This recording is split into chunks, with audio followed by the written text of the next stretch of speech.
అదే ఫ్లోలో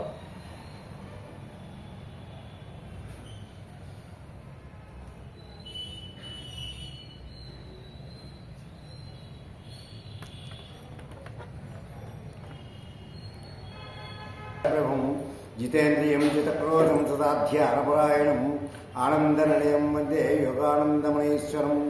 గురుర్బ్రహ్మ గురుర్విష్ణు గురుర్దేవో మహేశ్వర గురుస్సాక్షాత్ పరబ్రహ్మ తస్మై శ్రీ గురవే నమః. శ్రీమాతా పితరౌ నిత్యం జన్మనో మమకారిణి కర్మాది పురుషస్తేభ్యః ప్రథమం స్యాత్ నమామ్యహం. కూచి కృష్ణమూర్తి గురువరునకు సత్యవతీ మాతకు నమస్కృత సుమాంజలునివే. కీర్తిమంతులైన పితృదేవతలకు సంఘ సేవాతత్పరులకు వందనాలు వేనవేరు. ఓం సవిత్రీభిః వాచాం శశిమణి శిలాభంగరుచిభిః వసిన్యాద్యాభిః త్వాం సహజనని సంచింతయతి యః స కర్తా కావ్యానాం భవతి మహతాం భంగి సుభగైః వచోభిః వాగ్దేవీ వదన కమల ఆమోదమధురైః. పరమేశ్వర స్వరూపమైనటువంటి సభకి నమస్కారము. యోంత ప్రవిచ్య మమ వాచమిమాం ప్రచుప్తాం యోంత ప్రవిచ్య మమ వాచమిమాం ప్రచుప్తాం సంజీవయతి అఖిల శక్తిధర స్వధామ్నాం అన్యాంశ హస్తచరణత్వగదీన్ ప్రాణాన్ నమో భగవతే పురుషాయ తుభ్యం. ఏ పరమేశ్వరుని యొక్క ఆశీర్వాదం వల్ల మన యొక్క సకల ఇంద్రియాలు సకల అవయవాలు సవ్యంగా పనిచేస్తున్నాయో అట్టి పరాత్పరునికి శిరసా ప్రణమిల్లి ఈనాటి ఈ తిరుప్పావై ప్రవచనాన్ని ప్రారంభం చేస్తున్నాం. తిరుప్పావై అంటే ఏమిటి, దీనివల్ల ఏమి ఉపయోగం, ఇది చేయకపోతే వచ్చే నష్టమేమిటి, చేస్తే వచ్చే లాభం ఏమిటి అనేటటువంటి విషయాలన్నింటినీ కూడా క్రిందటి రోజుని అంటే మొదటి రోజుని మనం వివరంగా తెలుసుకున్నాం. గోదాదేవి మొదటి పాత్రలోనే ఆ విషయాలన్నీ తెలియజేసింది. అయితే తాను ఏమి పొందదలిచింది, ఈ వ్రతం చేయడం వల్ల ఏమిటి పొందాలి అని అనుకుంటున్నారు మనుషులు, ఈ వ్రతానికి సాయపడే వాళ్ళు ఎవరు, అలాగే ఈ వ్రతం చేయడానికి తమకున్నటువంటి అధికారం ఏమిటి అనేటటువంటిది అన్నీ కూడా నిన్నటి పాత్రల్లో అంటే మొదటి పాత్రల్లో వివరించింది గోదాదేవి. ఒక కార్యం చేయదలుచుకున్నప్పుడు ముందుగా తెలుసుకోవాల్సింది ఇదిగో ఈ మూడే. ఏమిటా మూడు? ఒకటి, తాను ఏమి పొందదలిచాడు. రెండు, ఈ వ్రతానికి ఎవరెవరు సహాయపడతారు. మూడు, ఈ వ్రతం చేయడానికి మనకుండేటటువంటి అధికారం ఏమిటి. ఈ మూడు విషయాలు తెలుసుకోవాల్సినటువంటివి. ఏ ఫలం కాంక్షించి ఈ కార్యం చేస్తున్నామో తెలిసి ఆ ఫలం తప్పకుండా పొందదగినదే అని తెలిస్తే కానీ ఆ కార్యం నందు ఎవ్వరికీ కూడా మనస్సు కలగదు. ఆ ఫలం మంచిదే అని తెలిసినప్పటికీ కూడా చేయగలమా, చేయలేమా, మధ్యలో శక్తి లేక మానినా నవ్వులు పాలవుతామా, దానికి కావలసినటువంటి పరికరాలు సమకూర్చుకోగలమా లేమా అనేటటువంటివి కూడా నిర్ణయించుకోవాలి. ఆ కార్యం చేయడానికి తనకు గల అధికారాన్ని తెలుసుకోవడానికి ఈ ప్రశ్నలన్నీ కూడా ఉపయోగపడతాయి. కాబట్టి ప్రతి ఒక్కరూ కూడా ఈ వ్రతం చేయడానికి దీన్ని చేయాలి. నీలాతుంగస్తనగిరితటీ సుప్తముద్బోధ్య కృష్ణం పారాధ్యం స్వం శృతిశతశిరసిద్ధమధ్యాపయంతి స్వచ్ఛిష్టాయాం ప్రతినిగళితం యా బలాత్కృత్య భుంక్తే గోదాతస్యై నమయిదమిదం భూయ ఏవాస్తు భూయః. ఈ ప్రార్థనా శ్లోకంతో తిరుప్పావైలో ప్రవేశించాలి అని నిన్నటి రోజున మనం తెలుసుకున్నాం.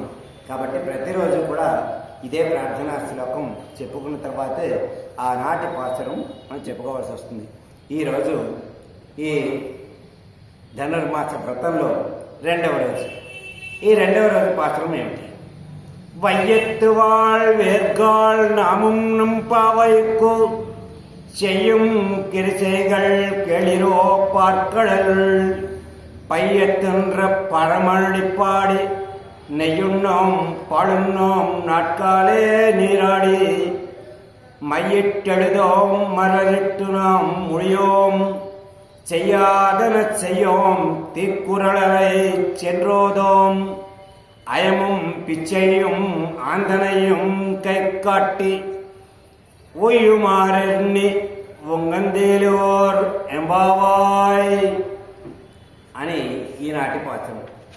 అయితే ఈ పాత్రం యొక్క గొప్పతనం ఏమిటి?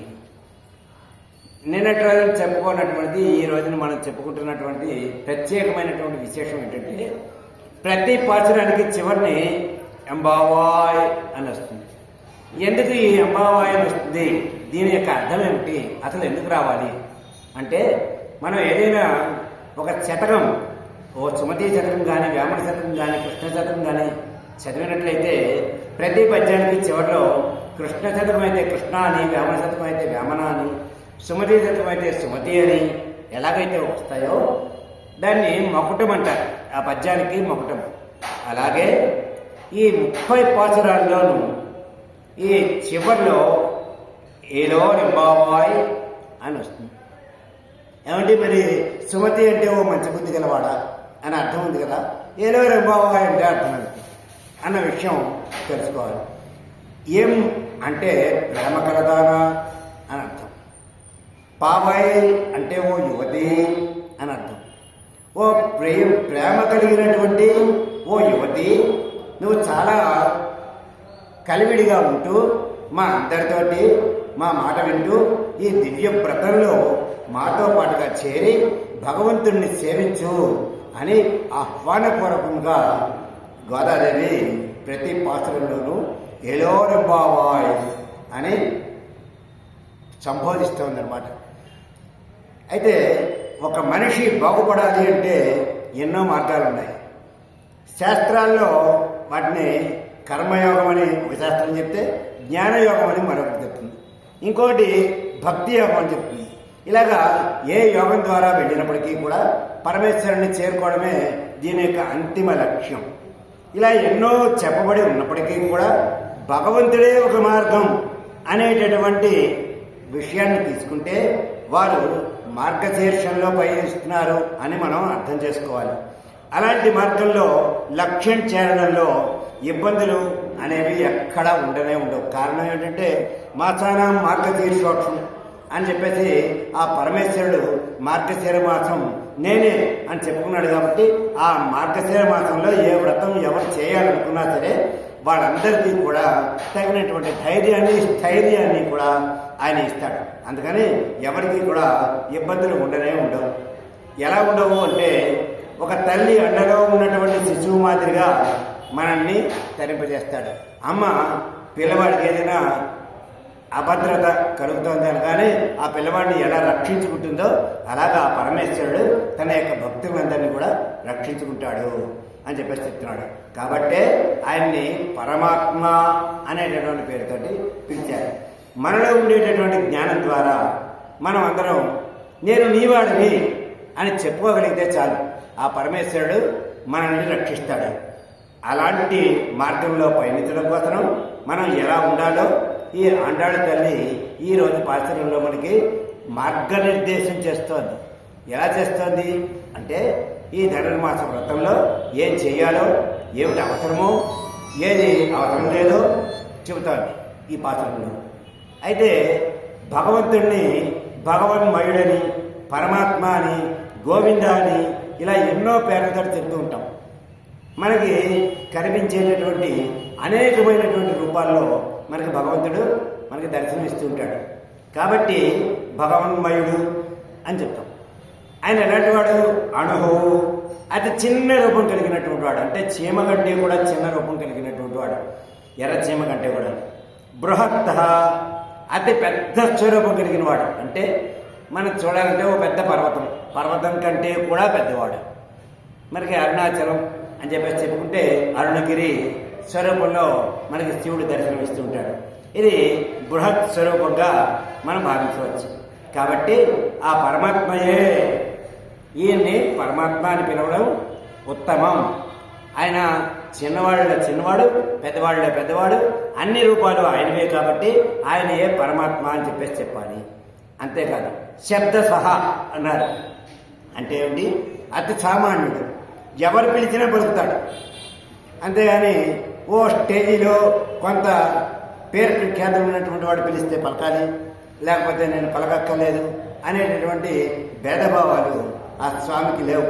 అందుకని ఎవరు పిలిచినా, అతి సామాన్యుడు పిలిచినా సరే పలుకుతాడు. కాబట్టి శబ్ద సహా అని పేరు ఆయనకి.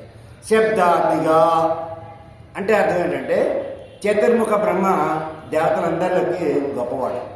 ఆ బ్రహ్మగారు కూడా పిలిచిన ఆయనకి అందనటువంటి దూరంగా ఉండేటటువంటి వాడు. అంటే అతి సామాన్యుడు పిలిచినా దగ్గరగా ఉండేటటువంటి వాడు. చతుర్ముఖ బ్రహ్మకు కూడా అందనటువంటి దూరంగా ఉన్నటువంటి వాడు. అందుకని ఆయన్ని పరమాత్మ అని పిలవాలి అన్నారు. ఈ పరమాత్మని ఇవాళ పాత్రంలో గోవింద అని పిలిచారు. మరి జగత్తు మొత్తం ఈ పరమాత్మ యొక్క శరీరం అని నిన్న చెప్పుకున్నాం కదా. ఈ శరీరంలో ఇక్కడ తగినవి ఏమిటి, తగనివి ఏమిటి, అసలు తగనవంటూ ఉంటాయా అని మనకి ఒక అనుమానం రావచ్చు. అలా వస్తే ప్రకృతి స్వభావాన్ని బట్టి, ఆయా గుణాలను బట్టి సత్వం, రజస్సు, అలాగే తమస్సు అనేటటువంటి గుణాలు ప్రతి మనిషిలోనూ కనిపిస్తూ ఉంటాయి. 3 రకాలైనటువంటి గుణాలు. సత్వం జ్ఞానాన్ని చూపిస్తుంది, రజస్సు కోపాన్ని చూపిస్తుంది, తమస్సు అజ్ఞానాన్ని, పెద్ద మన యొక్క బద్ధకాన్ని చూపిస్తుంది. అంచేత మనకి ఏం కావాలి ఇందులో అంటే మన శరీరం ఈ పంచభూతాత్మకమైనటువంటి పంచభూతాలతో నిర్మితం అయి ఉంది కాబట్టి పంచభూతాత్మక శరీరం అని చెప్పేసి చెప్తారు. కాబట్టి ఆ లక్షణాలన్నీ కూడా మన శరీరంలో కనిపిస్తూ ఉంటాయి. కానీ ఏదో ఒక గుణం పైన ఉండి నడిపిస్తూ ఉంటుంది. అది సత్వం కావచ్చు, రజస్సు కావచ్చు, తమస్సు కావచ్చు. అయితే సత్వం పెరిగితే మంచిది. ఇలా చెప్పడానికి మన చేతిలో ఉండేటటువంటి చూపుడు వేలుని ఏమని చెప్పారంటే మనతో పోల్చారు. ఇది మనిషి అన్నారు చూపుడు వేలుని. ఇందులో బొటన వేలుని పరమాత్మ అన్నారు. ఈ 2 వేలు తీసేస్తే ఇంక 3 ఉన్నాయి. ఈ 3 వేళ్ళు కూడా సత్వం, రజస్సు, తమస్సు అని 3 రకాలుగా విభజించారు. విభజిస్తే ఈ నువ్వు అనేటటువంటిది ఏదైతే ఉందో ఆ వేలుని పరమాత్మతో కలిపి 3 వేలని పెడితే దీన్ని జ్ఞానముద్ర అని చెప్పారు. అంటే జ్ఞానం లభించాలి అంటే మనం ఇలా పెట్టుకుని ఆ పరమాత్మని కనుక ధ్యానం చేస్తే తప్పకుండా ఆ జ్ఞానాన్ని పొందుతాము. ఇందులో అత్యంత పొట్టిగా ఉండేటటువంటి వేలేదండి ఇది సత్వగుణం. ప్రతి మనిషిలోనూ సత్వగుణం చాలా తక్కువ ఉంటుంది. దానికంటే కొంచెం ఎక్కువ ఉండేది రజోగుణం, దానికంటే ఎక్కువ ఉండేది తమోగుణం. కాబట్టి ఈ 3 గుణాలు నాలో ఉన్నాయి. ఈ పైన ఉండేటటువంటి పెద్ద వేలు కాకుండా ఈ వేలులో ఉండేటటువంటి సత్వగుణాన్ని కాస్త నాకు ప్రసాదించు అని చెప్పడమే ఈ జ్ఞానముద్రని పెట్టి ఆ పరమేశ్వరుని కోరుకోవడం అన్నమాట. అంచేత తపస్సు, రజస్సు, సత్వగుణాలని మనం ఈ 3 వేలతోటి అందుకు పోల్చారు. ఇక ఏదైనా సరే మనం సత్వగుణాన్ని కనుక సంపాదించగలిగితే ప్రతి వ్యక్తి కూడా మనకి కావలసిన వాడే అవుతాడు. అదే రజోగుణం అయితే నా ఒక్కడికే తెలుసు, ఎదుటివాడికి కొంచెమే తెలుసు అని ఒప్పుకుంటాడు, కొంచెం తెలుసు అని ఒప్పుకుంటాడు. అదే తమోగుణం అయితే ఎవరికి ఏం తెలియదు అంటాడు. వాడికి తెలిసినది కూడా చెప్పడు వాడు, కానీ ఎవరికి ఏం తెలియదు అంటాడు. ఇది తమోగుణం. అంతేకాదు వాడికి తెలిసింది కూడా వాడు చేయడు, దాన్ని బద్ధకం అంటారు. అదనమాట చేయవలసినటువంటి పని కూడా చేయకుండా ఉండడాన్ని. అంచేత ఎట్టి పరిస్థితుల్లోనూ మాకు ఈ తమో గుణం మాకు అవసరం లేదు, రజోగుణం కూడా అవసరం లేదు, మాకు సత్వగుణాన్ని మాత్రం ప్రసాదించు అని చెప్పేసి ఆ పరమాత్మని గోవిందనామంతో ఈనాటి పాత్రంలో వేడుకోవడమే ఆ అండాళ్ళ తల్లి మనకు చెప్తోంది. ఏమని చెప్తోంది? వయ్యెత్తువాళ్ వేర్గాళ్, ఈ భూమి మీద ఉండి సుఖించాలని కోరుకుంటే చాలు, మీరందరూ రండి ఈ వ్రతం చేద్దాం అని అందరినీ పిలుస్తాను. ఏమని చెప్పింది నేను రోజుని? అందరూ కలిసి ఈ వ్రతం చేసుకుందాం నేను ఒక్కదాన్నే పొందేయకూడదు, ఈ ఫలితం మీ అందరికీ కూడా రావాలి అని చెప్పింది కాబట్టి అని చెప్తాను. ఎందుకు రావాలి అంటే మాకేమిటి కోరిక అంటే ఈ భూమి మీద ఉన్నారు, పుట్టారు కాబట్టి సుఖపడాలని ప్రతి ఒక్కళ్ళు అనుకుంటారు కాబట్టి ఆ సుఖం ఎవరైతే కావాలనుకున్నారో వాళ్ళందరూ కూడా రండి ఈ వ్రతం చేద్దాం అని చెప్తాను. ఈ భూమి తామస గుణాన్ని ఇస్తుంది. ఇక్కడ ఉండగా సాత్విక గుణం కలగడం అంటే అది చాలా ఎంతో పుణ్యం చేస్తే కానీ రాదు. ఒక కుంపటిలో తామర పువ్వు పూస్తే ఎలా ఉంటుందో అలా అనమాట. ఎప్పుడైనా కుంపట్లో తామర పువ్వు పూసే అవకాశం ఉంటుందా? ఓ చెరువులో తామర పువ్వు పూస్తుంది కానీ ఒక కుంపట్లో పూస్తుందా? పూయదు. కానీ మనకి ఛార్జింగ్ 20% ఉందండి, ఛార్జింగ్ లేదని మెసేజ్ వస్తుందండి. అయ్యో నీది పెట్టి చేసి అది బ్రేక్ అదే